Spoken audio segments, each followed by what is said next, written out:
Okay అండి. So మనం ఇప్పటి వరకు ఐదు ఓటంలో కారణమైనటువంటి 5 కారణాలు చూడడం జరిగింది. ఇప్పుడు 6వ కారణాన్ని మనం చూస్తా ఉన్నాం. రిజెక్షన్ విత్ డిస్కంటెంట్మెంట్, అసంతృప్తికరమైన తిరస్కరణ లేదా వెనుకతీయక. క్రైస్తవ జీవితంలో మరొక కారణం, ఓటమికి కారణం ఏంటిది? క్రైస్తవులు విజయవంతంగా జయభరితంగా ఎందుకు జీవించలేకపోతున్నారు అంటే సంతృప్తి లేదు, డిస్కంటెంట్మెంట్ అన్నమాట. కంటెంట్మెంట్ లేకపోవడం. ఈ కంటెంట్మెంట్ లేకపోవడం వలన మనం ఏం చేస్తున్నాం అంటే ఆ దేవుణ్ణి తిరస్కరించడం లేకపోతే వెనుక తీయడం అనేది జరుగుతుంది. Turning away from God's will due to dissatisfaction leads to spiritual failure. దేవుని యొక్క చిత్తం నుంచి మనము వెనుదిరగాల్సి వస్తుంది. కారణం ఏంటిది అంటే ఆధ్యాత్మిక జీవితంలో ఫెయిల్ అవ్వడానికి కూడా కారణం ఏంటిదంటే ఈ అసంతృప్తి. ఓటమికి అసంతృప్తి కారణంగా ప్రధానమైనటువంటి పాత్ర పోషిస్తూ ఉంటుందండి. చాలా మంది జీవితంలో కంటెంట్మెంట్ అనేది లేదు, అంటే ఉన్న దానిలో సంతృప్తి కలిగి బ్రతకడం చాలా మంది నేర్చుకోవట్లేదు. అవునా? బైబిల్ దేవుడు ఏదైతే చెబుతున్నాడో అది మనము మనసుకు కానీ మన హృదయానికి కానీ తీసుకోలేకపోతున్నాం అనేది మన ఓటమికి కారణం అవుతుంది. భావం,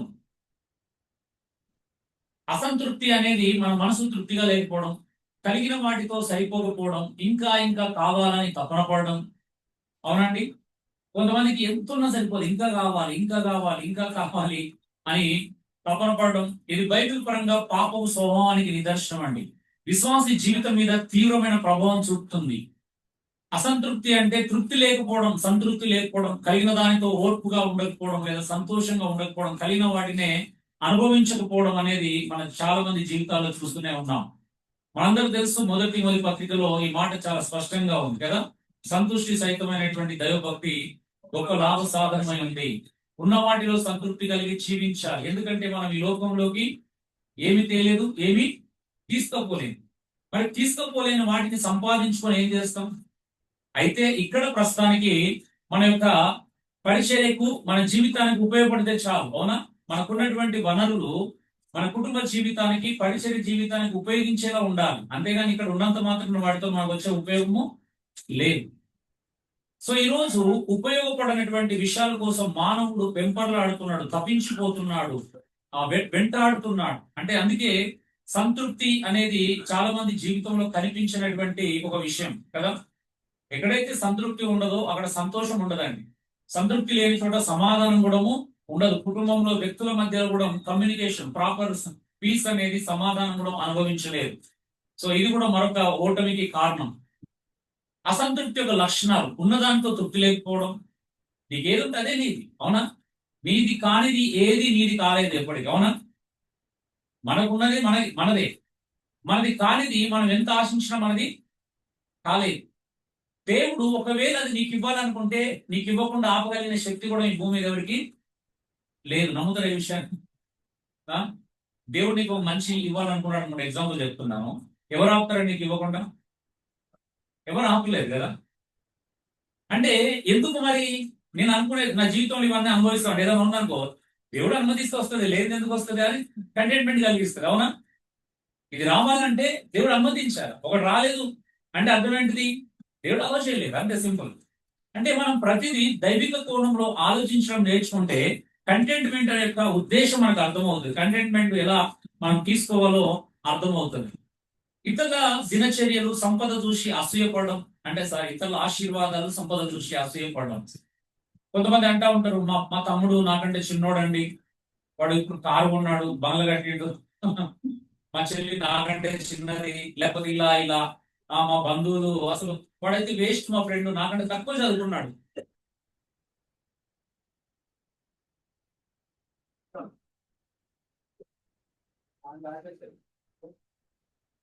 అట్లనే ఉంటుంది.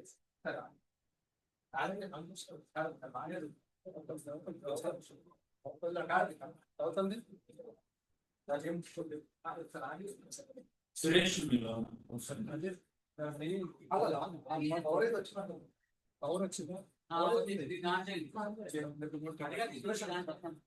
ఓకే ఓకే, దయచేసి రావద్దు. మీకు ఏమైనా కావాలంటే అడగండి మమ్మల్ని. దయచేసి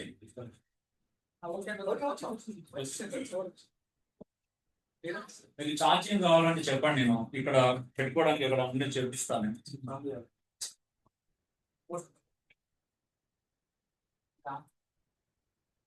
వెంటనే ఆన్ చేస్తే ప్రాబ్లం అవుతుంది. ఒక 2 minutes. ఓకే. ఇతరులు ఆశీర్వదించబడినప్పుడు వారి సంపదను చూసి మనం అసూయపడడం కూడా సంతృప్తి లేని జీవితాన్ని చూపిస్తుంది. అవునా? ఒక్కసారి చేతులు ఎత్తండి, నాకు అసూయ అంటే తెలియదు అన్నోళ్ళు.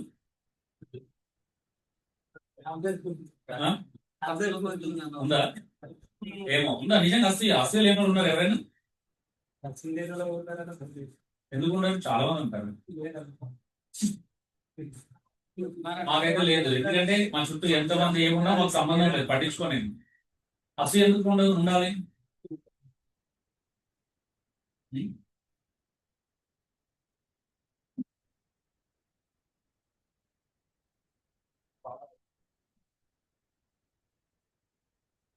ఆయన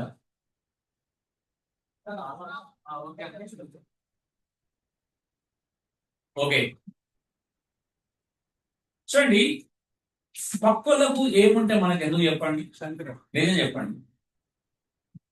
ఇతరులకు ఉంటే మనకి ఏంటి చెప్పండి ప్రాబ్లం? ఏం లేదు, అవునా? అసూయ తప్పించి ప్రయోజనం ఉందా? కానీ అసూయ వల్ల లాభం ఉందా? అసూయ పడితే నాకు ఈ లాభాలు వస్తాయని ఒక 4 లాభాలు చెప్పండి దయచేసి. ఏమో నాకు తెలుసు, మీరు అంటే మేబీ అంటే అంత అసూయ పడుతున్నారంటే లాభాలు ఉండకుండా అసూయ పడతారు ఎవరు?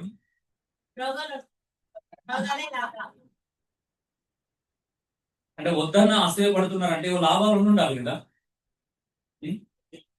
భాస్కర్ ఏమంటారు? అంటే లాభాలు వస్తాయి కదా అసూయ పడితే.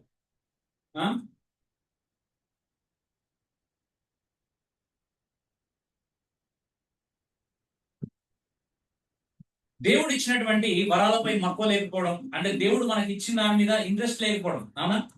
దేవుడు మనకి ఏదైతే ఇచ్చాడో మక్కువ లేకపోవడం అంటే ఇష్టం లేకపోవడం, సంతృప్తి చెందట్లేదు వాటితో. నిరంతరం మొహమాటం, అసహనం,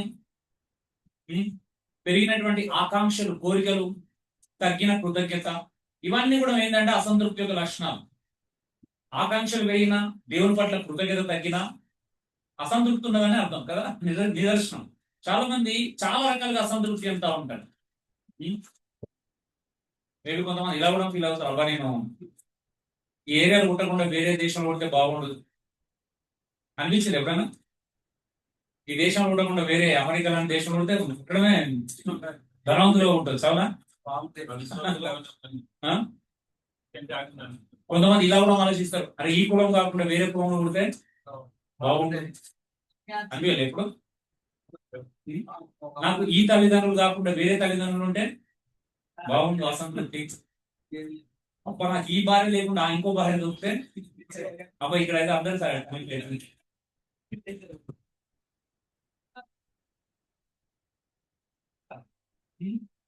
నాకు ఇతను భర్త కాకుండా వేరే భర్త దొరికితే బాగుండు. ఎంత అసంతృప్తం. నీకు ఇష్టం ఉన్నా లేకపోయినా ఆమె నీ భార్య, ఆయన నీ భర్త, సత్యాన్ని వరకు అవుతూనే ఉన్నారు. ఆమె విడాకులకు తావు లేదు, విడిచిపెట్టడానికి అవకాశం లేదు. అర్థమైందా? విడాకులే విడిచిపెట్టడం లేదు. అత్యాశ పడకండి, ఉన్నవారితోనే సంతృప్తి చెందండి. నీ భార్యతోనే సంతృప్తి చెందు, నీ భర్తతోనే సంతృప్తి చెందాలి భార్య, అంతే.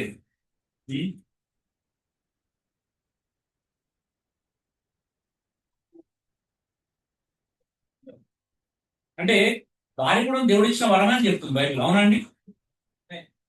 అంతేనా? ఎంతమంది నమ్ముతారండి నీ భార్య భర్త దేవుడు ఇచ్చిన వరం అని? మరి వరం ఇచ్చినప్పుడు సంతోషించాలి కదా, సంతృప్తి చెందాలి కదా. మరి ఎందుకు లేదు సంతృప్తి?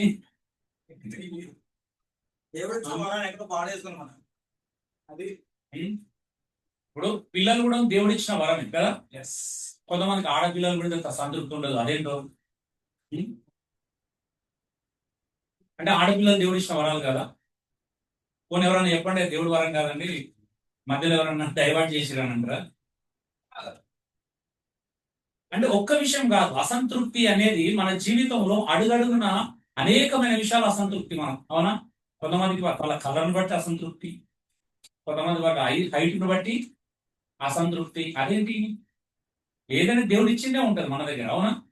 మార్చలేము కొన్నింటిని. కొంతమందికి జుట్టు ఊడిపోతే అసంతృప్తి, కొంతమందికి వెంట్రుకలు నెరస్తే అసంతృప్తి, కలర్ వేసుకో.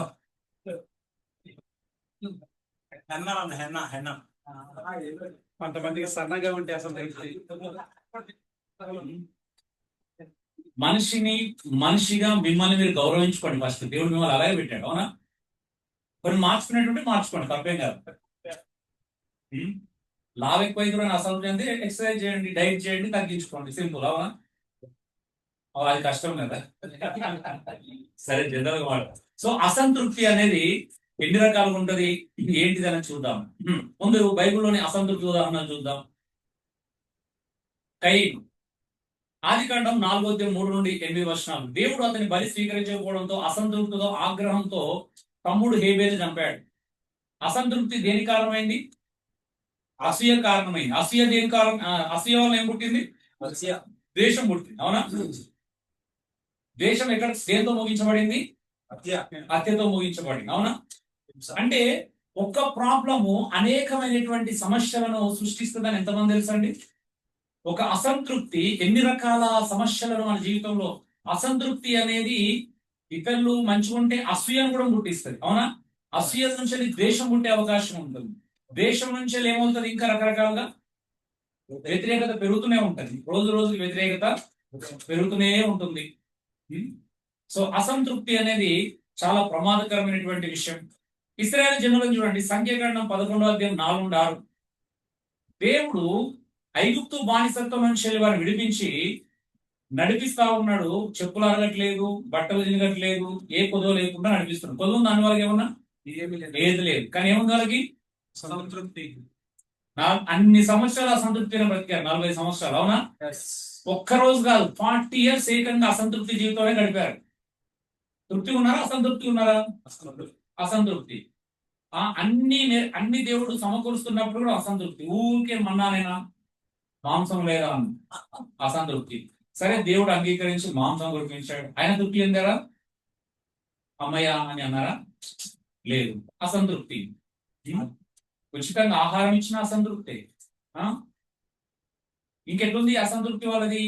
ఈ ఎడార్లలో మాకంటే ఐగుప్తులోనే మాకు మంచిగా అనిపించింది అంత తృప్తి. అంటే బానిసత్వం, స్వేచ్ఛ కంటే బానిసత్వం తృప్తిగా అనిపించింది అంట. చూడండి, స్వేచ్ఛలో దేవుడు నడిపిస్తుంటే సంతృప్తి దొరకదు. ఎక్కడ దొరికింది? బానిసత్వంలో సంతృప్తి దొరికింది అంట. చూడు వాళ్ళ లాజిక్.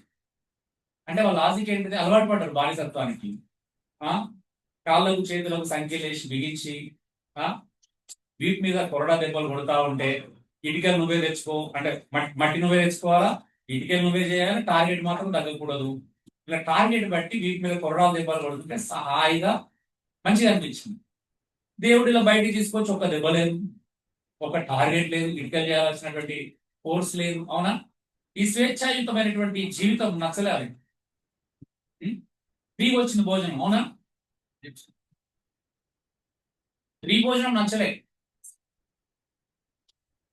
అంటే మానవుని అసంతృప్తికి అంతులేదండి. సో దేవుడు మన్నా ఇచ్చిన వాళ్ళ అసంతృప్తితో తిరుగుబాటు చూపారు. అహాబు రాజు, మొదటి రాజు 21లో నాబోతు తోటను కొనలేకపోయినప్పుడు అసంతృప్తితో విచారంతో పడుకొని విందును కూడా తిన్నాడా? తినలేదా? తినలేదు. సాలేదు, అందుకే వాడు తప్పువాడు. తిరస్కరించాడు. విందును తిరస్కరించి ఏం చేశాడు? అలిగాడు, అవునా? పురుషులు కూడా అలుగుతారా అండి?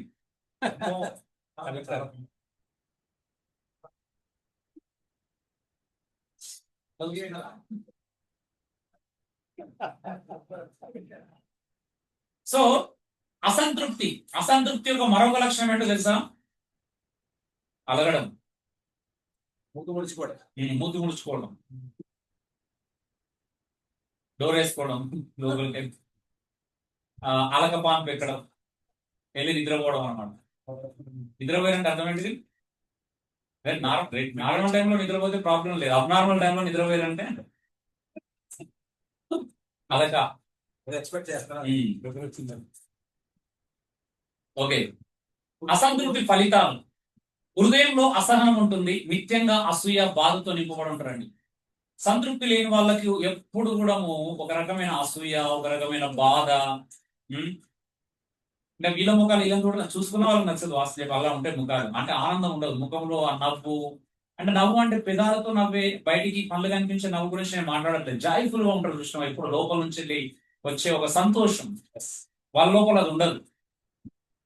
కొంతమంది అంటే తప్పుగా అనుకోవద్దు, ఎందుకనంటే కొంతమంది కలర్ ఇంపార్టెంట్ కాదు జనరల్ గా. కొంతమంది ఏ కలర్ లో ఉన్నా వాళ్ళు జాయ్ఫుల్ గా ఉంటే అందంగా కనిపిస్తారు, అవునా? కొంతమంది అందంగా ఉన్నా ఎప్పుడు డల్ గా ఒక బాధలో ఉంటుంది, అందంగా ఉండరాదు. నిజమే కదండి? అందము ఎప్పటికి కూడా ఎక్స్టర్నల్ కానే కదా, అది ఎప్పటికి ఇంటర్నల్, ఎంత ట్రై చేసినా కూడా, అవునా? బ్యూటీ అనేది ఎప్పుడు కూడా ఇంటర్నలే. కొంతమంది అలా బయటికి అందంగా కనిపిస్తారు అనమాట, ఎప్పుడు జాయ్ఫుల్ గా, విధేయత, మంచి ప్రేమ, భక్తి చూపిస్తారు. కొంతమంది కలర్ఫుల్ గా ఉంటారు కానీ అవన్నీ ఏమి ఉండవు, వాళ్ళ లోపల అది కనిపించదు. ఆ యొక్క ఆ, ఏమంటారు, లైట్ గా అనిపించదు వాళ్ళ జీవితంలో. సో అసంతృప్తి ఉన్న వాళ్ళకి ఏముంటుంది అని అంటే, హృదయంలో అసహనం ఉంటుంది. రెండోది, దేవుడిపై తిరుగుబాటు చేస్తారు, అంటే ఆయన ఇచ్చిన దానితో అసంతృప్తి చూపించడం. ఇస్రాయేల్ ప్రజల్లాగా ఎప్పుడు తిరుగుబాటు చేస్తూనే ఉంటారు. మొదటి కొరింథీ 10వ ఇప్పుడు ఇస్రాయేల్ ప్రజలు ఏంటంటే సరుగుతూనే ఉన్నారంట, అవునా? గ్రంబ్లింగ్స్. ఓకే, మన నెక్స్ట్ టాపిక్ అయితే గ్రంబ్లింగ్స్ గురించి మాట్లాడుకుంటాం బహుశా. చూడండి, అసంతృప్తి అసంతృప్తి అసంతృప్తి, సనికి సనికి ఏం చేశారంట? సంహారకుని చేత సంహరింపబడ్డారంట. నిజంగా చెప్తున్నాను, ఈ సనగడం, అసంతృప్తితో సనగడం అనేది దేవునికే చికాకు తెప్పిస్తే మనుషులకు ఎలా ఉంటుందో ఒకసారి ఆలోచించండి. నిజంగా చెప్తున్నాను, అవునా? దేవునికే చికాకు తెప్పించి ఒకరిని పంపించి, సంహార దూతను పంపించి సంహరించిండు అని అంటే ఒక మనిషికి ఎలా ఉంటుందో ఆలోచించండి. అది కూడా ఒకే ఇంట్లో 4 గోడల మధ్యలో జీవించే మనుషులు గల అసంతృప్తి కలిగి ఉంటే ఏముంటుందో ఒకసారి ఊహించుకోవచ్చు ఈజీగా, అవునా? అవునా? డైలీ సీరియల్ నడుస్తూనే ఉంటుంది, ఎపిసోడ్ల మీద ఎపిసోడ్ ఆగదు అది. అంతే.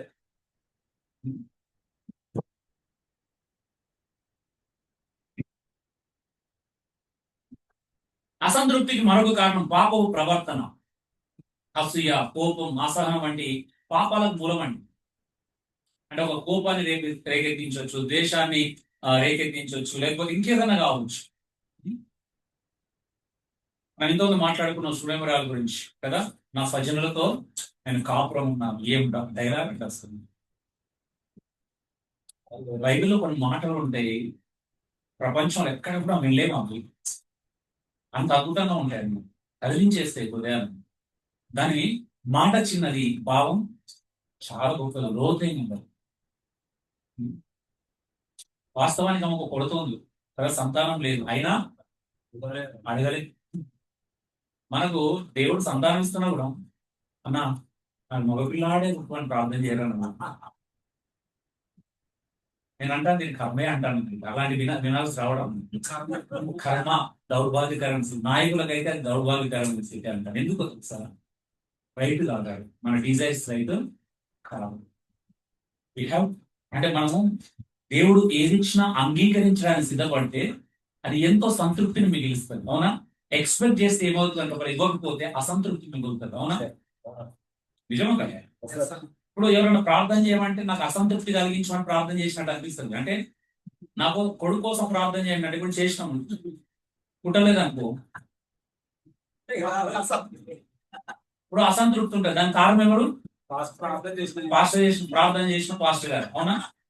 సీరియస్ గా చేయలేదు, భారంతో చేయలేదు, ఉపవాసం చేసి చేయలేదు. నేనెట్లా కారణం అవుతాయి చెప్పండి?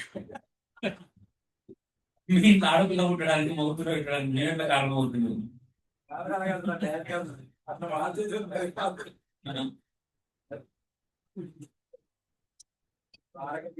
పిల్లలు యెహోవా ఇచ్చు బహుమానం అన్నప్పుడు, బహుమానం పిల్లలు అనడం, పిల్లలు అన్నప్పుడు అంటే కుమారుడు అన్నాడు. గర్భఫలం బహుమానం. గర్భఫలం అంటే ఏదైనా కావచ్చు కదా. స్వాస్థ్యం స్వాస్థ్యం, దాన్ని యాక్సెప్ట్ చేయాలి, ఆనందించాలి, దేవుడు ఇచ్చే దాన్ని సంతోషించాలి. ఆ ప్రభావ ఎంత గొప్ప. కొడుకు ఇస్తే మంచిగా చూసుకుంటే అనుకొని భ్రమపడుతున్నారేమో. ఈరోజు దరిద్రం ఏంటి తెలుసా? కొడుకులకు కోడలు మంచి వాళ్ళు దొరకట్లా. నిన్ను ఖచ్చితంగా ఓల్డేజ్ హోమ్ లో నేర్పారు. చివరికి నీకు తిండి పెట్టే కూతురే మరో 2 ముద్దలు. కనీసం అల్లుడు మంచోడు దొరుకుతాడు. విచిత్రమైన తెలుసా? నిజంగా చెప్తున్నా, మీరు కావాలంటే ప్రాక్టికల్ టెస్ట్ చేద్దాం. నిజమా కాదు? కొడుకుల కంటే కొన్నిసార్లు అల్లులే బెస్ట్ గా దొరుకుతారు చాలా మంది. నిజమా? వాళ్ళే చూసుకుంటారు కొన్నిసార్లు. కాబట్టి ఎవరు అనేది ఇంపార్టెంట్ కాదు. దేవుడు ఎవరిచ్చినా సంతృప్తిగా స్వీకరించడము చాలా అద్భుతమైన విషయం. సంతృప్తే అన్నిటికంటే ముఖ్యమైనది కదా. ఏదో అంటారు కదా, సంతృప్తే సగం బలమా? అదేనా? సంతోషం సగం బలం. Sorry, okay. సంతృప్తి ఉందంటే సంతోషం. ఓకే. ఆశీర్వాదాలపై అర్హత కోల్పోవడం. సంతోషించని హృదయం దేవునికి సంతోషమును కలిగించదు. అవునా? ఇప్పుడు నీ పిల్లలకి ఎన్ని తెచ్చినా వాడు అంటే వాడు అసంతృప్తిగా ఉన్నాడు అనుకోండి, ఏ తండ్రి సంతృప్తి చెందుతాడు చెప్పండి? రోజు చాక్లెట్ వేస్తున్నావు, ఏదో నిలబెడుతున్నావు, అయినా వాడు అసంతృప్తిగానే నీ ముందు నీ పిల్లలు ప్రవర్తిస్తున్నాను అనుకో, ఎంతమంది తండ్రులు జాయిగా ఫీల్ అవుతారు చెప్పండి? వావ్, నా కొడుకు భలే తెలుసా, నా కూతురు భలే తెలుసా అంటవా? నువ్వు సంతృప్తి చెందినప్పుడు దేవుడు మనల్ని బట్టి ఎందుకు సంతృప్తి చెందడండి? పోనీ ఏం తక్కువ చేశాడో చెప్తారా దేవుడు మనకి? ఒక్కటి చెప్పండి, నాకు దేవుడికి తక్కువ చేసిందని చెప్పండి. నేను ఈరోజు దాన్ని పూర్తిగా డీల్ చేసే వెళ్తాను. నాకు దేవుడు నా జీవితంలో ఇది తక్కువ చేశాడు. ఒక 2 చెప్పండి ఎవరైనా.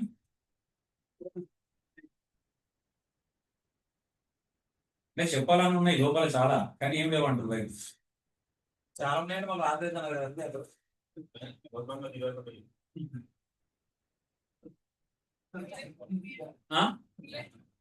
అవునా?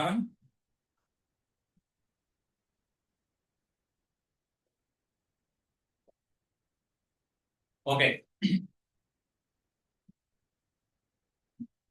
కంటెంట్మెంట్, సంతృప్తి. 1 తిమోతి 6 దైవభక్తి. సంతుష్టి సహితమైనటువంటి దైవభక్తి గొప్ప లాభ సాధనం అయి ఉన్నది. ఇంతకుముందే చెప్తున్నాం. అంటే తక్కువ వాటిలో సంతోషపడే మనసు దేవునికి ప్రియమైనదండి. అంటే అర్థం ఏంటిది? ఉన్న దాంట్లో ఎవరైతే సంతృప్తి కలిగి ఉంటారో వాళ్ళని బట్టి దేవుడు విపరీతంగా సంతోషిస్తాడు. వాళ్ళు ప్రియమైన వారిగా ఉంటారు దేవునికి.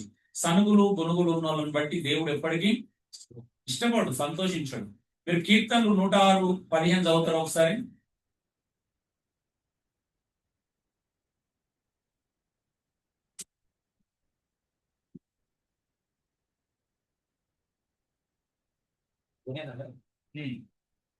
వారు కోరినది ఆయన వారికి ఇచ్చాను. మంచిగా చదవండి, అండర్లైన్ చేసుకోండి. వారు కోరినది ఆయన వారికి ఇచ్చాను. అయినను వారి ప్రాణములకు ఆయన క్షీణత కలగజేశాను. అయినను వారి ప్రాణములకు ఆయన క్షీణత కలగజేశాను. ఇశ్రాయేలు ప్రజలు అడిగినన్ని ఇచ్చినట్ట దేవుడు. సనుకున్నారు కాబట్టి ఇచ్చాడు. అవునా? అయితే అడగక ముందు ఒకటి ఇచ్చిందండి. ఏంటిది? దేనికి? ప్రాణములకు. అవునా? అంటే ప్రాణములకు విశ్రాంతి లేకుండా చేసిండండి. బాగుందా? మీకేం కావాలా? ఒకవేళ దేవుని విసిగించి అడుగుతే ఏం చేస్తాడు? నీ కర్మర భావాన్ని ఇస్తాడు. కానీ అడగకుండా ఏం చేస్తాడంట? క్షీణత ఇస్తాడంట. ఏది బాగుంది చెప్పండి? ఇప్పుడు ఉన్న దాంట్లో సంతృప్తి కావాలా, లేని వాడి కోసం ఆరాటపడి క్షీణత కావాలా? అది ఎవరు కోరుకుంటారా మరి?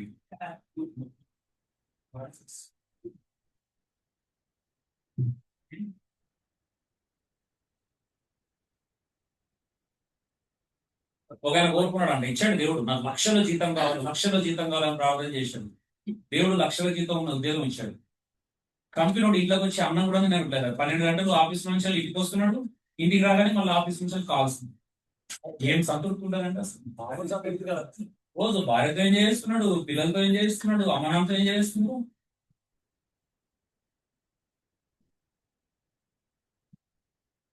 ఇట్లానే ఉంటది ప్రాణంలో క్షీణత అనేది. ఇలాగే ఉంటుంది. కానీ మనకు అర్థం కాదు. దేవుడు చాలా మంచోడు కాబట్టి ఇస్తాడు. కానీ నాకు తెలుసు అడిగి ఇస్తే నువ్వు బాగుండవురా, హ్యాపీగా ఉండవురా కూడా తెలుసు ఆయనకి. అవునా? లేదు ప్రభా, నాకు హ్యాపీగా లేకపోయినా పర్లేదు, అది నేను చూసుకుంటా, నువ్వు ఇచ్చేయి ఫస్ట్. ఇచ్చిన తర్వాత నా రెస్పాన్సిబిలిటీ ప్రభా, మీరేం కంగారు పడదు. సో ఇలా ఉంటుంది అనమాట. నెక్స్ట్ సేవలో కూడా ఇప్పుడు టీమిండియాలో చాలా మంది సేవకు సిద్ధం అవుతున్నారు. వాళ్ళకు ఒక మంచి మాట. ఫిలిప్పీలు 4:11-13 పౌలు ఏమంటున్నాడు అంటే ఫిలిప్పీ సంఘంతో, ఆ నేను కలిమిలో సంతృప్తి కలిగి ఉండడం నేర్చుకున్నాను, లేమిలో సంతృప్తి కలిగి ఉండడం నేర్చుకున్నాను అంటున్నాడు. అవునా? నేర్చుకోవాలి. ఇది ఒక ఆధ్యాత్మిక అభ్యాసం, స్పిరిచువల్ ప్రాక్టీస్ అంటారు. అంటే ఎక్కడ ఉన్న కంటెంట్మెంట్ కలిగి ఉండడం నేర్చుకోవాలి. నేను సంపన్న స్థితిలో ఉండనెరుగుదును, అలాగే దీన స్థితిలో ఉండనెరుగుదును అన్నాడు. సేవలో ఇది నేర్చుకోవాలి. కొంతమంది కంఫర్ట్స్ లేకపోతే రారు. బై గాడ్స్ గ్రేస్ మన టీం వాళ్ళంతా అలా కంఫర్ట్స్ కోరుకోరు కాబట్టి నేను ఇక్కడ ధైర్యం చేసి ఇక్కడ పెట్టినా. సో నిజంగా కంఫర్ట్స్ కోరుకుంటే మనం ఏమి చేయలేం. సో అందుకే కొద్దిగా ఉన్నప్పుడు కొద్దిలో సంతృప్తి చెందాలి, ఎక్కువ ఉన్నప్పుడు ఎక్కువలో సంతృప్తి చెందాలి. అవునా? కొంతమంది రెండు ఉండవు. కొద్దిగా ఉన్నప్పుడు అదే ముఖాలు, కొన్ని దేవుడు ఆశీర్వదించి ఎక్కువ అదే ముఖాలు మార్పులు. ఇంకెక్కడ దొరుకుతుంది సంతృప్తి? మార్కెట్లో దొరికేదైతే కాదు, దేవుడే ఇవ్వాలి. అవునా? దేవుడి దగ్గర మాత్రమే దొరుకుతుంది. దేవుడిలో మాత్రమే దొరికేటువంటి ఒక అద్భుతమైనటువంటి ఆధ్యాత్మిక లక్షణం సంతృప్తి అనేది. ఒక చెల్లి అడిగింది ఒక రోజు, ఏమని అంటే,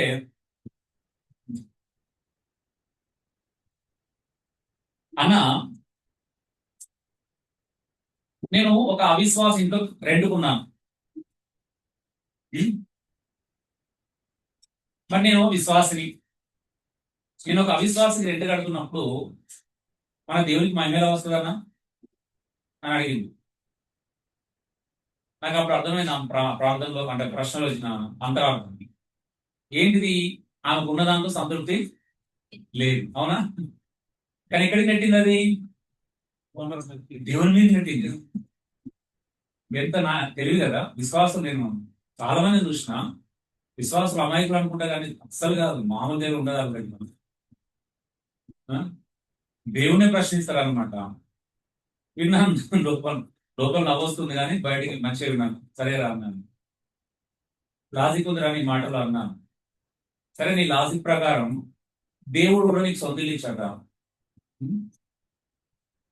అయితే నీ సొంత ఇల్లు ఇచ్చినాక 1 year 2 years తో మీ ఇంటి పక్కన ఖాళీ స్థలంలో మరొక 2 అంతస్తుల బిల్డింగ్ కడతారు, కఠినైనా అన్నిడు.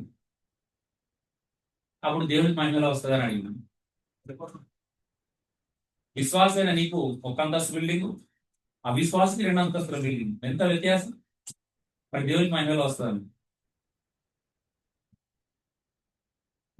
ఒకవేళ నీ లాజిక్ ప్రకారం ఇలాగే ఆలోచించుకుంటూ పోతే నువ్వు 2 అంతస్తుల బిల్డింగ్ ఒకవేళ నీకు ఇచ్చిన అనుకో, మూడు ఇచ్చిన అనుకో, ఇంకెవరు 4 కట్టుకోరా? ఎవరు 2 కట్టుకోరా? సో ఇలా ఆలోచించుకుంటూ పోతే దేవుడికి భూమి మీద మన ద్వారా మహిమ రావాలి అని అంటే దాని అర్థం ఏంటిది? లాజిక్ ప్రకారం ఆమె లాజిక్ ప్రకారం ఏంటిది? క్రైస్తవులు అందరికంటే ఉన్నతమైన స్థితిలో ఉండాలి. అది అయిపోయింది అనుకుందాం. రెండోది స్టార్ట్ అవుతుంది. ఏంటిది? అన్న మరి అన్నిలు నాకంటే హైట్ ఉన్నారు, నేను వాళ్ళకంటే షార్ట్ గా ఉండే దేవుడికి ఎట్లా మహిమ వస్తుంది? వాళ్ళు బయట ఉన్నారు, నేను బ్లాక్ ఉంటే ఎట్లా మహిమ వస్తుంది? ఇలా ఆలోచించుకుంటూ వేయడం అనుకో, దాని అర్థం ఏంటి అంటే ప్రపంచంలో క్రైస్తవులు అందరికంటే హైట్ ఉండాలి, అందరికంటే క్రైస్తవులే తెల్లగా ఉండాలా, అందరికంటే క్రైస్తవులే ఉన్నతమైన ఆర్థిక స్థాయిలో ఉన్నతంగా ఉండాలి, అందరికంటే క్రైస్తవులు బాగా చదువుకొని ఉండాలి, అందరికంటే క్రైస్తవులే పై స్థాయి ఉద్యోగాలు చేయాలి. మరి నీ లాజిక్ ప్రకారం దేవునికి ఎప్పుడు మహిమ రాదురా అన్నాను. మరి ఏంటి అన్నాడు? నీ లాజిక్ ప్రకారం దేవుడికి మహిమ రాదు, ఒక లాజిక్ ప్రకారం మాత్రమే దేవుడికి మహిమ వస్తుంది అన్నాను. ఏంటిది అన్నాను? ఉన్నదాంట్లో సంతృప్తి కలిగి ఉండు, దేవుడికి వద్దంటే మహిమ వస్తుంది అన్నాను. ఆమె అది ఎలా వస్తుంది? నువ్వు ఒకసారి ఉండి చూడు. ఎగ్జాంపుల్ చెప్తున్నా, మీ ఓనర్కి సొంత ఇల్లు ఉందన్నావు కదా, బాగా డబ్బులు ఉన్నాయని చెప్తున్నావు కదా, దేవుడిచ్చిన సంతృప్తితో నీ నాకు కూడా ఆ సింగిల్ రూమ్ లో నీ భార్య, నీ భర్త, నీ పిల్లలు అసలు నువ్వు ఆనందంగా ఉండడం చూసినట్టు అనుకో, వాళ్ళు రోజు చూస్తారు నువ్వు ఆనందంగా ఉండడం. ఎన్ని కష్టాలు వచ్చినా నువ్వు ఆనందంగా ఉండవు, సంతోషంగా ఉండవు, సంతృప్తిగా ఉండవు. వాళ్ళకి ఏమనిపిస్తారే, మేము ఇంత సంపాదిస్తున్నాం, మాకు ఇంత వస్తుంది, మాకు లేని సంతృప్తి మీ దగ్గర ఎలా వచ్చింది? అప్పుడు దేవుడు మహిమ వస్తుందా రాదా?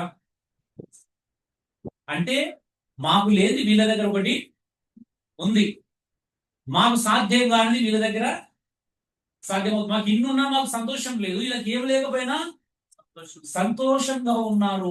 ఏంటి కారణం? ప్రభువైన యేసుక్రీస్తు. ఆమేన్. చెప్పకనే స్వార్థ చెప్పినట్టు. ఆమె నిజమేనండి. ఎస్. చెప్పకనే స్వార్థ చెప్పిన వాళ్ళకి నిజమే కదా. సెకండ్, నమ్మాలా నమ్మకూడదని తేల్చుకోవడం వాళ్ళ చేతిలో ఉంది. ఆమె ఒకవేళ నిజంగా వచ్చి అడిగారు అనుకోండి, మీరు క్రీస్తులో ఉన్నందుకే కదా ఇంత సంతోషం ఉన్నారంటే ఆమె ఇదే అండి సంతృప్తి అనేది. ఒక మనిషి ఉన్న దాంట్లో సంతృప్తి కలిగి ఉండడం కంటే ఎక్కువగా దేవుడు ఇంకో విషయంలో మహిమ చెల్లించలేదు. అంటే దేంట్లో ఉన్న చెల్లించాలి, కానీ ఇది ఎక్కువ ప్రభావితంగా పనిచేస్తుంది. అవునా? మా ఇంటికి వచ్చినప్పుడు అదే మా బంధువులు ఆశ్చర్యపోతుంది, అరే మీ ఇంట్లో మా ఇంట్లో నలుగురం సంపాదిస్తుంది, మాకు ఆనందం లేదు, మీ ఇంట్లో ఉన్న సంతృప్తి మాకు లేదు, ఆ పీస్ లేదు,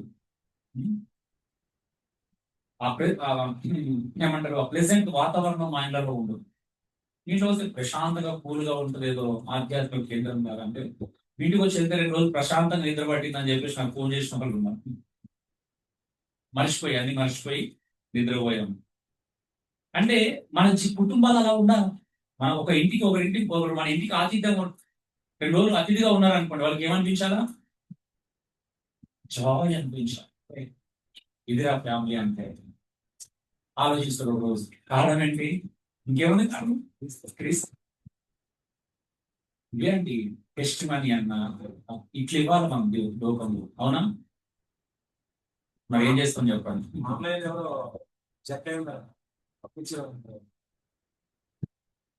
నెక్స్ట్, అసంతృప్తిని జయించడానికి మార్గాలు.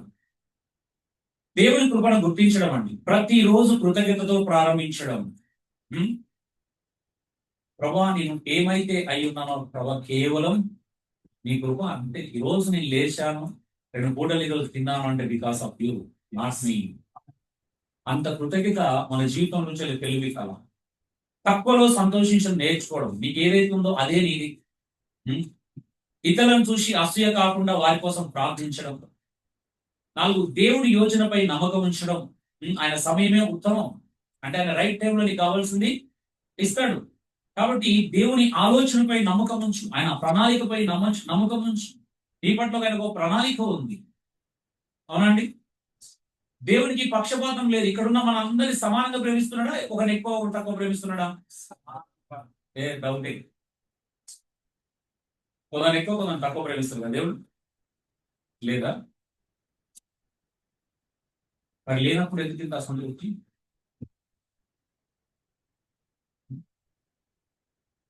సారాంశంగా అసంతృప్తి అనేది మన హృదయాన్ని వ్యాకులపరిచే శక్తి అండి. ఏం చేస్తుంది అది? హృదయాన్ని వ్యాకులపరుస్తూనే ఉంటుంది.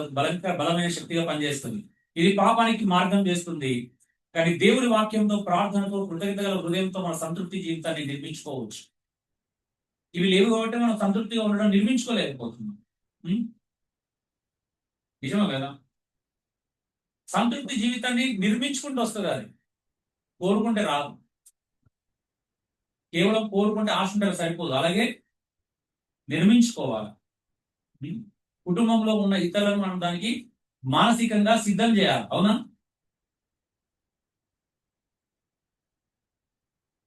Hebrew 10:38 నా ఎదుట నీతిమంతుడైన వాడు విశ్వాసములుగా జీవించును గాని అతడు వెనుక తీసుకునేలా అతని యందు నాకు ఆత్మకు సంతోషం ఉండదు అంట. చూడండి, నా ఎదుట నీతిమంతుడైన వాడు విశ్వాసములుగా జీవిస్తాడు, కానీ ఎవడైతే వెనుక తీస్తాడో అతనికి అతని యందు దేవుని ఆత్మకు సంతోషం ఉండదంట.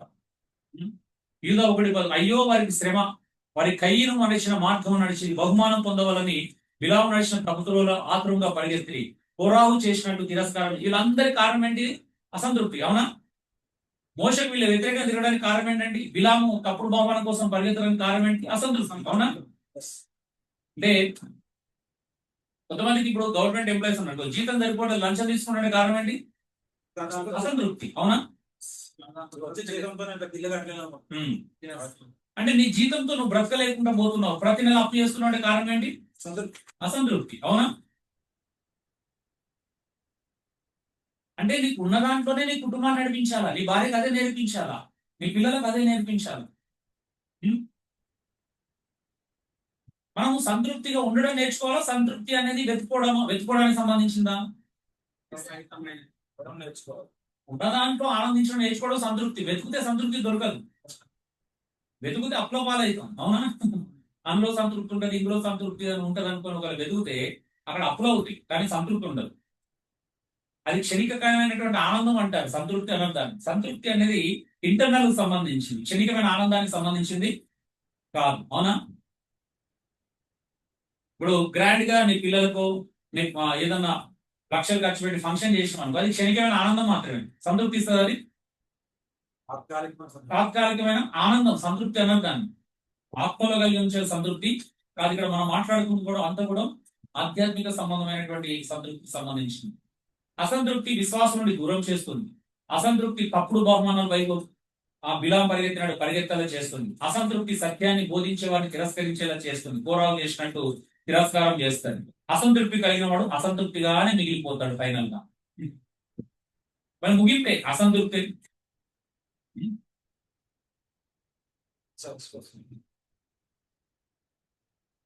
అంటే చనిపోతున్నప్పుడు కూడా అసంతృప్తి అనేది వస్తుంది.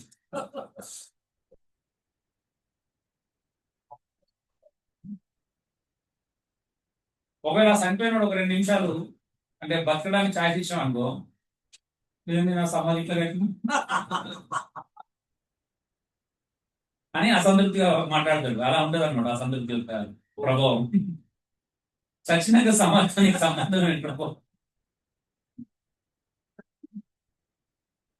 7th one, executing pride with disobedience. విధేయత లేకుండా గర్వాన్ని ప్రదర్శించడం. సో దీన్ని మనం ఏమని పెట్టుకున్నాం అంటే అహంకారం మరియు అవిధేయత ద్వారా. చదవండి ఒకసారి సామెతలు 16:18.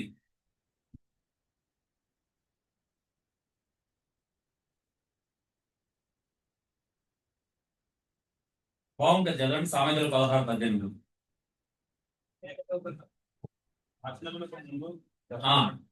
ఏంటిదంట? నాశనములకు ముందు గర్వం నడుచును. వెరీ గుడ్, బాగుంది కదా. నాశనానికి ముందు గర్వం నడుస్తుంది. ప్రైడ్, స్పిరిచువల్ ప్రైడ్ అత్యంత ప్రమాదకరమైనటువంటి విషయం. గర్వము ఏ ఫీల్డ్ లో ఉన్నా ప్రమాదమే, అవునా అండి?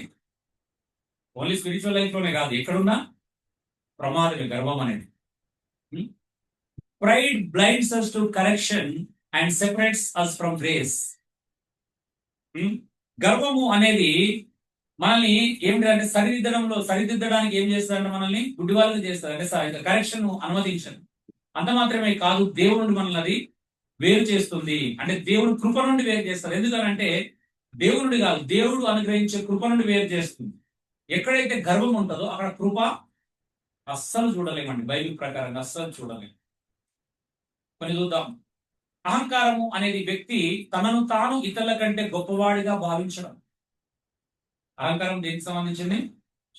ఒక వ్యక్తి తనను తాను అందరికంటే గొప్పవాడిగా ఊహించుకోవడం. ఇక్కడ ఉన్న వాళ్ళలో నేనే గొప్ప అని ఫీల్ అవడం, అవునా? దేవుని కృపను గుర్తించకపోవడం అహంకారంలో రెండోది ఏంటంటే దేవుడు మన పట్ల చూపుతున్నటువంటి మనకు అనుగ్రహిస్తున్నటువంటి కృపను గుర్తించకపోవడం. మూడోది తన సామర్థ్యాలను, గౌరవాన్ని, జ్ఞానాన్ని అతిశయంగా ధరించడం. అంటే నాకున్న ఇవన్నీ తెలుసా, నాకు ఇంత టాలెంట్ ఉంది, ఇంత స్కిల్ ఉంది, నేను ఇంత చదువుకున్నాను తెలుసా, నేను తలుచుకుంటే ఏమైనా చేయగలను. గర్వం, అవునా? దేవుడు తలుచుకుంటే ఒక క్షణంలో నేను అక్కడి నుంచి తీర్చి పారేయగలుగుతాడు, అవునా?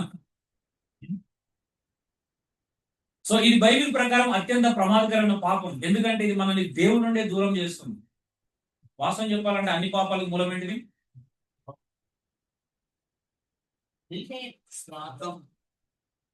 గర్వమే. మొట్టమొదటి గర్వమే కదా. ఈవెన్ గర్వం అనేది మానవుడు నిర్మించక ముందు నుంచే గర్వము మనం చూస్తాం. అహంకారం అర్థం, మీనింగ్. అహంకారం అంటే గర్వము, తలెత్తుకోవడం, ఇతరులను తక్కువ చూసి తను మించిన వాడిగా భావించడం, అంటే తనను తాను ఎక్కువగా ఊహించుకోవడం అనమాట. తలెత్తుకోవడం అని పడింది. తలెత్తుకోవడం అంటే తనను తాను ఎక్కువగా చేసుకోవడం అని, హెచ్చించుకోవడం. సో ప్రైడ్ ఉంటుంది. ప్రైడ్ ఉన్న చోట ఆరోగ్యన్స్ ఉంటుంది, హాటినెస్ ఉంటుంది, అహంకారం ఉంటుంది. ఇవన్నీ కూడా అహంకారానికి ప్రతిరూపాలు. బైబిల్ ప్రకారం అహంకారం స్వభావం దేవునిపై ఆధారపడకుండా తన తెలివిని, శక్తిని నమ్మడం. అహంకారానికి ఉన్నటువంటి గొప్ప ప్రమాదం ఏంటిదంటే అతడు దేవుని శక్తిని నమ్మడు, తన శక్తిని నమ్ముతాడు, తన శక్తి మీద ఆధారపడతాడు. ఇతరులను తక్కువగా చూస్తాడు, దైవ నియమాలకు లొంగకపోవడం, తలదించకుండా తిరుగుబాటు చేయడం, తనకు సమానులే లేరన్న భావన. అవునా? నిమ్రోద్ అలాగే భావించాడు కదా తనంతాను. ఏం చేశాడండి దేవుడు?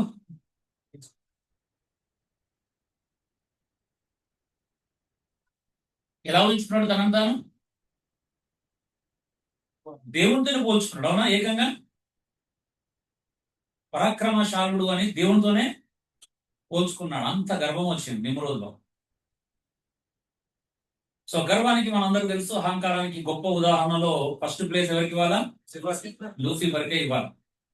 సాతాను మనందరూ తెలుసు, యెషయా 14:12 నేను పరమునకు సమానుడని అవుతానని చెప్పి పరమోన్నత స్థితిలోకి ఎదగదలుచుకున్నాడు. అవునా? అంటే దేవుడు నివసించే స్థానానికి తనను తాను హెచ్చించుకోవాలనుకున్నాడు. దేవుని కంటే ఎక్కువ అవ్వాలన్న ప్రయత్నం అహంకారం. క్షేమస్థానాన్ని కోల్పోయి పతనమయ్యాడు. అవునా? ఎప్పుడైతే తనను తాను దేవునితో సమానంగా ఎంచుకొని దేవుడున్న స్థలానికి ఎక్కిపోవాలనుకున్నాడో అప్పుడు ఏమయ్యాడు? ఉన్న స్థలం కూడా కోల్పోయాడు. అవునా? ఉన్నది కూడా కోల్పోయాడు. విచిత్రమైన విషయం ఏంటంటే ఎప్పుడైతే తనను తాను ఎవరైనా హెచ్చించుకోవాలని చూస్తారో వాళ్ళకు ఉన్న స్థలం కూడా ఖచ్చితంగా పోతుంది. నెబుకద్నెజర్ దానియేలు 4:33-30 నిన్ను నిర్మించిన మహానగరం అంట బబులోను అని గర్వించాడు. అవునా? ఏమయ్యాడు? వెంటనే పిచ్చోడు అయిపోయాడు కదా, గడ్డి వేశాడు. దేవుడు అతని మానసిక స్థితిని పోగొట్టాడు. తర్వాత అప్పుడు వచ్చాడు దేవుని విమర్శతో పోవడం. అవునా? అందుకే అప్పుడప్పుడు మొట్టికాయలు పడాలా? మామూలుగా వినం కదా మనం, అలవాటు లేదు మనకు. వెంటనే విధేయత చూపించడం అలవాటు లేదు. కాబట్టి అప్పుడప్పుడు చక్కగా కూర్చుని పెడితేనే సెట్ అవుతాం మనం. బలవంతంగా కూర్చోబెట్టాలి కాదు చేతులు వంచి. సో పరిచయుడు గర్వంలో మనం పరిచయం కూడా చూస్తాం. 18:9-12 నిన్ను మిగతా వారి వల్ల కాను అని ప్రార్థనలో తలెత్తుకున్నాడు. తనను తాను గొప్పగా ఎంచుకున్నాడు, సుంకరుతో పోల్చుకున్నాడు. అవునా? తనను తాను న్యాయ వ్యక్తిగా కనబరుచుకోవడం మనం చూస్తాం. అహంకార ఫలితాలు దేవుని ఎదురయ్యే పరిస్థితి. యాకోబు 4:6 దేవుడు గర్విష్ఠులకు విరోధి అండి. దేవుడు అహంకారం ఎదిరించి దీనులకు మాత్రమే కృపను అనుగ్రహింపజేస్తాడు. సో మనం ఒక క్లాస్ లో హంబుల్నెస్ కూడా ఉంచి నేర్చుకుంటాం. దీనత్వం అనేది ఎలా ఉంటది అని. హంబుల్ గా ఉండడం అంటే ఏంటిది? సో గర్విష్ఠులకు ఆయన విరోధి అండి. అహంకారాలను ఆయన ఎదిరిస్తాడు. అపకీర్తి ఆధ్యాత్మికంగా దేవుని కృపను కోల్పోలే చేస్తుంది. ఇతరులను బాధించగలదు. అహంకారి మనిషి ఇతరులపై అధికారం చెలాయించడానికి యత్నిస్తాడు.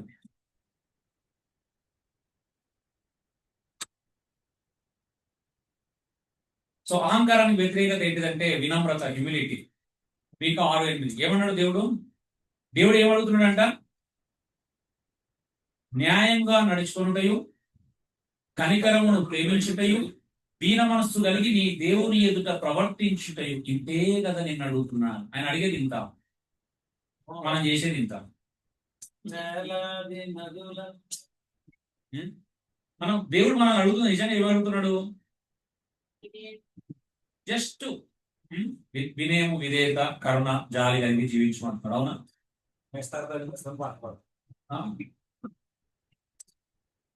ఇది తప్పించి మనకు అనొచ్చాయి. అడిగింది ఇవ్వడానికి ప్రాబ్లం ఏంటిదండి? మనం చూపించడానికి ప్రాబ్లం ఏంటి? దీన మనస్సు కలిగి దేవుని దగ్గర ఉంటే ఏమి, తగ్గించుకొని ఉంటే ఏమి.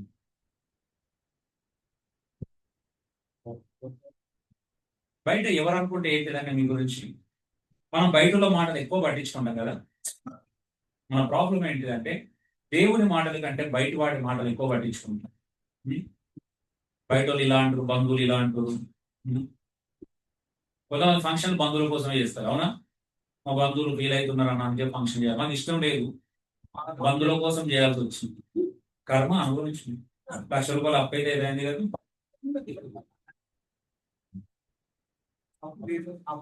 అడుగు బంధువులను మాకు తీర్చుకోండి అప్పని.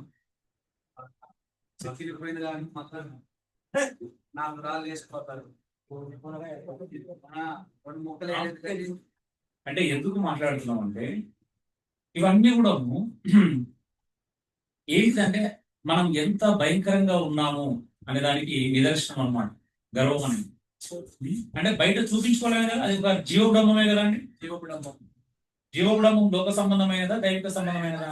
ఒక సమానమైన బయట నన్ను అందరు గొప్పగా ఫీల్ కావాలని చూపించుకోవడం ఆ? చూసుకోవాలి. అనగా జీవబ్రహ్మమే కదా, ఇంత నేర్చుకున్నాం దాని గురించి. ఆ? అంటే మనుషుల్లో మనం ప్రూవ్ చేసుకోవాలి ఇప్పుడు, అవునా? ఇవి లేకపోతే మనం తక్కువ చూస్తారు, ప్రూవ్ చేసుకోవాలి ఇమీడియట్ గా, అవునా?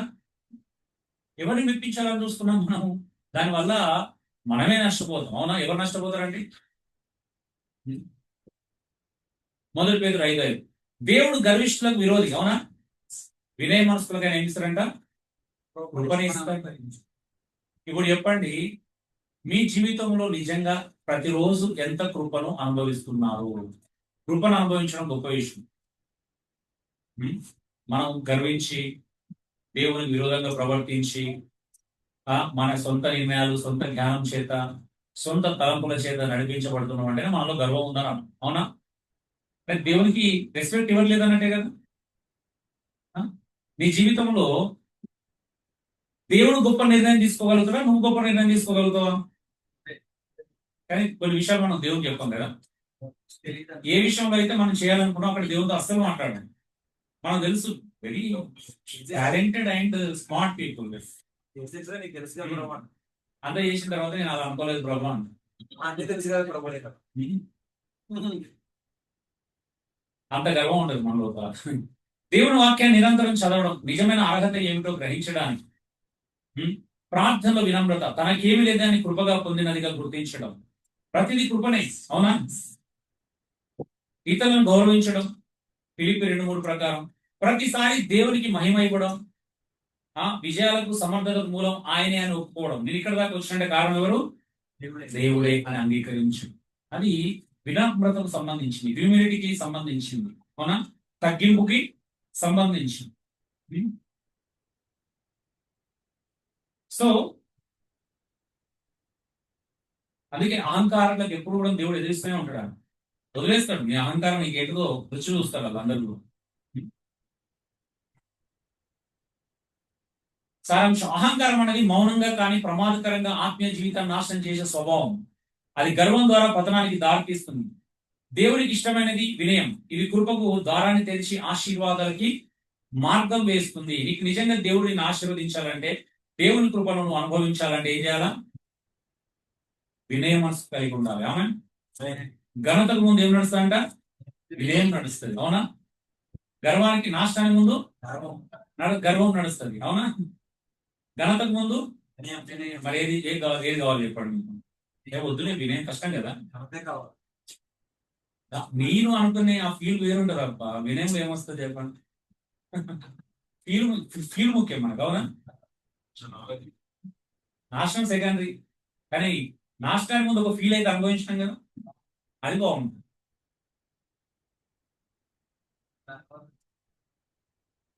ప్రతి ఒక పొరపాటు జరిగిందండి, ఆ సమస్యను మనం పరిష్కరించలేమని మనకు తెలుసు, మళ్ళా మనమే పరిష్కరించడానికి ప్రయత్నం చేస్తాం, అవునా? గర్వాన్ని నిదర్శనమే నా దృష్టిలో అయితే. బైబిల్ ప్రకారం కూడా అంతే, ఏదైనా కావచ్చు. దేవుడి మీద ఆనుకోకుండా చేసేది ప్రతిదీ గర్వానికి నిదర్శనమే. దేవుడి మాటలకు వ్యతిరేకంగా చేసేది ప్రతిదీ గర్వానికి నిదర్శనమే, అవునా? సామెతలు యెహోవా యందు భయభక్తులు కలిగి ఉంటే చెడుతనం నశించుకుంటే, గర్వము, అహంకారము, దుర్మార్గత, కుటిలమైన మాటలు నాకు అసహ్యములు అంటున్నాడు. గర్వం ఏంటిదంటే దేవునికి అసహ్యము. మరి అసహించుకున్నా కూడా నాకు నచ్చుతుంది అంటే ఏం చేస్తాను చెప్పండి? సామెతలు పక్కన అహంకారం వెంబడి అవమానం వచ్చును. అహంకారం వెంబడి ఏమొస్తాయంట? వెంటనే దాన్ని ఆనుకునే ఉంటుందంట. ఏంటిది? అవమానం.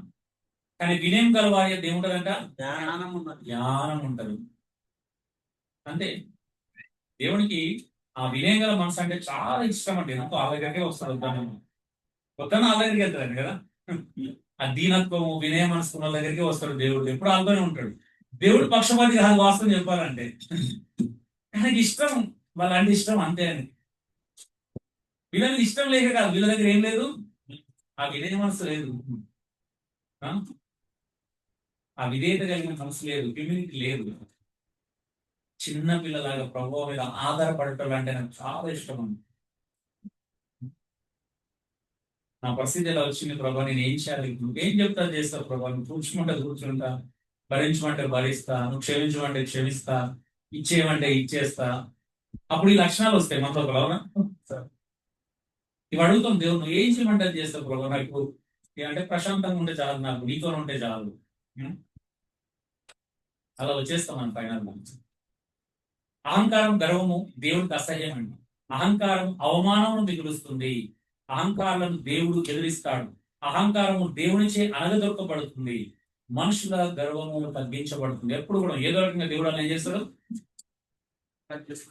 అరే రాజుల నెబుకద్నెజర్ లాంటి వాడు ఎక్కడికి వెళ్ళాడండి? పశువుల దగ్గర గడ్డి తినే దగ్గరికి వెళ్ళి తీసుకెళ్ళాడు. అవునా? అది రాజ్యం అంటే చిన్నది కాదు అది. అవునా? పెద్ద కింగ్డమ్ అది. అవునా?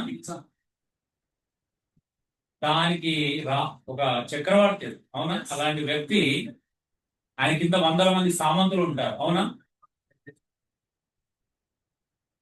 ఎన్నో ఆస్థానాలు ఉంటాయి. అలాంటి వ్యక్తిని పశువుల పాకలకు పంపించండి అంటే ఆలోచించండి.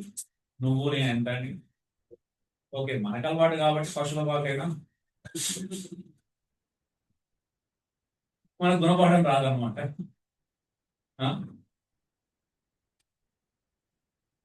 సో డిసోబీడియన్స్, అవిధేయత గురించి కొంత నేర్చుకుందాం.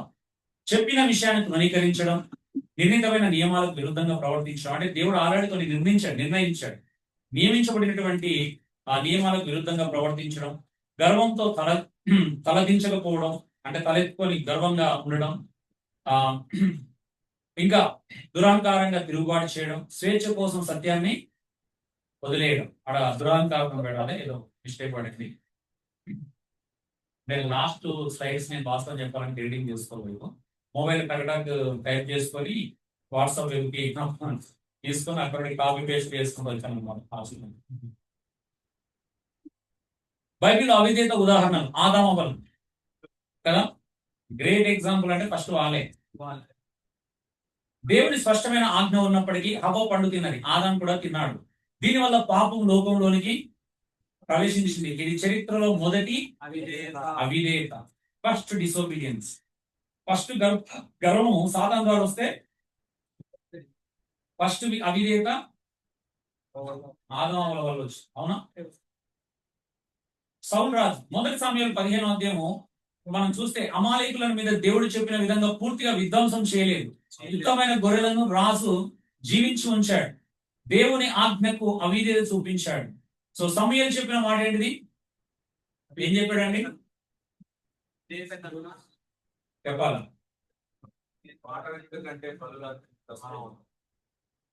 మాట వినడం కంటే బలు అర్పించడం శ్రేష్టం. ఎంత దూరంగా చెప్పారు? బలులు అర్పించడం కంటే యెహోవా మాట వినుట శ్రేష్టం. దేవుని మాట వినుట కంటే బలులు అర్పించడం శ్రేష్టం అని ప్రశ్నిస్తాడు కదా. ఒకడు మాట వినుట కంటే బలులు అర్పించడం శ్రేష్టం. ఓకే, అలా అన్నావా? అలా అంటే ఓకే.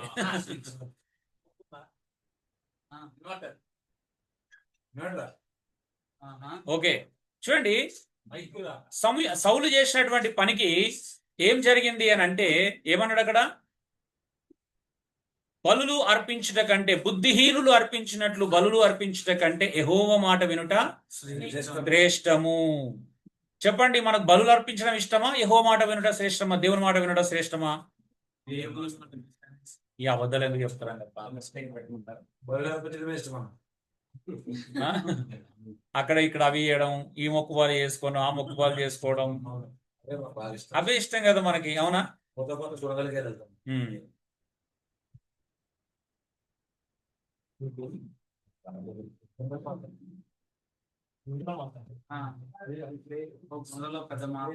మీరు సైలెంట్ ఉంటేనే నేను మాట్లాడగలుగుతాను. మీరు కొంచెం మాట్లాడినా నా వాయిస్ రాదు, పోయింది ఆల్రెడీ. పర్లేదు, వినబడుతుంది కదా. బయట వాళ్ళకి వినబడట్లేదంటే పెట్టు. మోషే మూడవ ఉదాహరణ, సంఖ్యాకాండం 20:7-12 దేవుడు మోషతో బండతో మాట్లాడు అన్నాడు. కానీ మోషే ఏం చేశాడు? అవిధేయత చూపించాడు. అవునండి? మరి అవిధేయత చూపించడం వల్ల ఏమైంది? హలో, ఏమైంది? దేవుడు వాగ్దానం చేసిన భూమిలోకి ప్రవేశించలేకపోయాడు. చూడండి, ఒక సేవకుడు, అంత గొప్ప సేవకుడు, నాకు తెలిసి మోషే లాంటి సేవకుని మనం ప్రపంచంలో ఇక మరలా చూడలేము కదా. అంత గొప్ప సేవకుని, అంత అద్భుతమైనటువంటి సాత్వికుని కూడా భూమి మీద చూడలేము. అంటే యేసు ప్రభు అంటే తప్ప ఇంకెవరిని చూడలేము. సో అలాంటి వ్యక్తిని కూడా దేవుడు ఏం చేశాడు? కనాన్లకి వెళ్ళకుండా చేశాడా అండి? అంటే అవిధేయత చిన్న పాపమా పెద్ద పాపమా? డిసోబీడియన్స్ చిన్న పాపమా? ఆదాముల ద్వారా ఇంత పాపం ప్రవేశించడం చిన్న విషయమా? మోషే అంత భయంకరమైన పరిస్థితిని ఎదుర్కోవడం చిన్న విషయమా? సౌలు రాజు తన రాజ్యాన్ని దేవుడు తీసేసి వెంటనే మరొకరికి అప్పగించడం చిన్న విషయమా? అవిధేయత చాలా ప్రమాదకరమైంది. దాని రిజల్ట్స్ అన్ని మనకు బైబిల్లో చూపిస్తున్నాడు దేవుడు. దేవుని దయ కోల్పోవడం, అవిధేయత ఫలితాలు ఏంటి అంటే దేవుని దయ కోల్పోవడం, దేవునికి లొంగపోతే ఆయన సన్నిధి తగ్గుతుందండి. సంబంధం భంగం అవుతుంది, దేవునితో నడక మీద ప్రభావం చూపిస్తుంది. శాపాలు, శిక్ష, అనేక సందర్భాల్లో శాపాలు అపవాదికి అవకాశం కలిగించేలా చేస్తుంది. ఆశీర్వాదం నుండి తొలగింపుకు, విధేయతకు బదులుగా తిరుగుబాటు అంటే దేవుని కృప ఏమవుతుందంటే వాళ్ళ జీవితంలో నిలకడగా ఉండదు. బ్రదర్స్, మీరు మాట్లాడిన కొద్దీ నేను ఎక్కువ వాయిస్ రేజ్ చేయాల్సి వస్తుంది, దానివల్ల నేను స్ట్రగుల్ అవుతున్నాను లోపల ఇంటర్నల్. అవిధేయతకు మూలాలు ఏంటి అంటే గర్వం, రెండోది అవిశ్వాసం. అవిధేయతకు మూలం రెండోది ఏంటిది? అవిశ్వాసం. దేవుని మాటపై నమ్మకము లేకపోవడం, లోక ఆకర్షణలు, దేవుని కన్నా లోకాన్ని ఎక్కువగా ప్రేమించడం. నెక్స్ట్, తాత్కాలిక లాభాలపై దృష్టి, తక్షణ సంతోషం కోసం శాశ్వత నష్టాన్ని తేలికగా అంగీకరించడం. అంటే ఇప్పుడున్న లాభాల కోసం ఎటర్నిటీ, నిత్యత్వాన్ని కూడా ఏం చేస్తున్నాం? మనము కోల్పోతున్నాం. అంటే తేలికగా ఆ నష్టాన్ని స్వీకరించడానికి ఈజీగా ఇష్టపడేటువంటి స్వభావం ఎంత ప్రమాదం అండి. అంటే నిత్యత్వాన్నే కోల్పోయేటువంటి స్వభావం, అవునా? దాన్ని మనం పనంగా పెడుతున్నామండి. ఇంకంతకంటే అవిధేయత ఏముంటుంది చెప్పండి? సో ఇది చాలా ప్రమాదకరమైనటువంటి విషయంగా చూస్తున్నాం.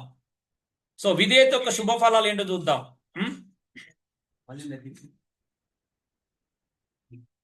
యేసు ప్రభు అంతటోడు ఏం నేర్చుకున్నాడంట?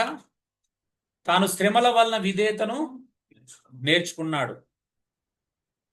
సో అవిధేయత కలిగిన వ్యక్తికి ఎన్ని శ్రమలు వచ్చినా విధేయతను ఎప్పటికీ నేర్చుకోలేడు. గర్వం ఉన్నటువంటి వ్యక్తికి ఎన్ని శ్రమలు వచ్చినా కొన్నిసార్లు విధేయత నేర్చుకోలేకపోవచ్చు. కానీ దేవుడిని వెంబడించాలనుకున్న వ్యక్తి శ్రమల వల్ల కూడా ఏం నేర్చుకుంటాడు?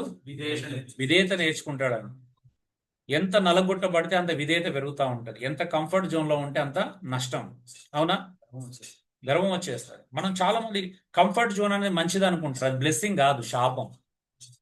నలగొట్టబడుతున్న కొద్దీ, శ్రమలు కలుగుతున్న కొద్దీ విధేయత, విశ్వాసము, దేవుని వైపు చూడము, దేవుని మీద ఆధారపడడం అనేటువంటి అత్యద్భుతమైనటువంటి ఆధ్యాత్మిక లక్షణాలు పెరుగుతూ ఉంటాయి. సారాంశంగా అవిధేయత అనేది చిన్న విషయంగా కనిపించవచ్చు, కానీ అది దేవుని దృష్టిలో తీవ్రమైన తిరుగుబాటు. ఇది ఆశీర్వాదాలను అడ్డుకుంటుంది, మన జీవితంలో శాపాలకు, శోకాలకు మార్గం వేస్తుంది. సో విధేయత అనేది దేవునికి ఇష్టమైనటువంటి బలి, వాస్తవం చెప్పాలంటే, అవునా? విరిగి నలిగిన మనస్సుతో దేవుని దగ్గర రావడం, ఆ విధేయత చూపించడం అనేది దేవునికి ఇష్టమైనటువంటి బలి అండి. ఓకే, నెక్స్ట్ లాస్ట్ పాయింట్ నేర్చుకోబోతున్నాం. సో సెల్ఫిష్నెస్ అండ్ జెలసీ, అసూయ మరియు స్వార్థం. These inner attitudes breed division, sin and ultimate downfall అన్నమాట. అంటే ఈ అంతరంగిక లక్షణాలు మనల్ని ఏం చేస్తాయి అంటే ప్రమాదకరమైన, అంటే పడిపోవడానికి, మరి పాపం చేయడానికి దోహదం చేస్తాయి. అసూయతో కూడిన స్వార్థం అనేది రెండు శక్తివంతమైన, వినాశనకరమైన అంతరంగిక స్వభావాల కలయిక. అసూయ మరియు స్వార్థం.